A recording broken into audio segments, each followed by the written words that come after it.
ফুলের তোড়ার মধ্যে পুরুষ মানুষের জীবন হয়ে থাকে। যখন এই ফুলের তোড়ার সুবাস ছিল, ফুলগুলো তাজা ছিল, তখন সবাই এটাকে আঁকড়ে ধরে ছবি তুলতো, ভিডিও করতো, কিংবা উপহার হিসেবে দিত। যখনই এই ফুলের তোড়ার সুবাস কিংবা সৌন্দর্য কিংবা ফুলগুলো শুকিয়ে গেল, ঠিক তখনই মানুষ এটাকে ময়লার ঝুড়িতে ফেলে দিল।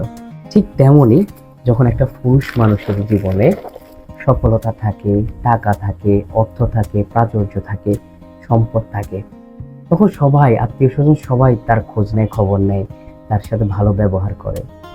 যখন তার অবস্থান শেষ হয়ে যায়, তার টাকা পয়সা ফুরিয়ে যায়, তার আর্থিক অনাটনের ভিতরে পড়ে, ঠিক তখনই তার আপন মানুষ, প্রিয়জন মানুষ, প্রয়োজনে যারা তাকে স্মরণ করত, তারাও ভুলে যায়। অর্থাৎ পুরুষ মানুষের জীবনটা এই শুকিয়ে যাওয়া ফুলের মতোই। সুবাস থাকলে সবাই আসে, সুবাস শেষ, সবাই ছেড়ে চলে যায়।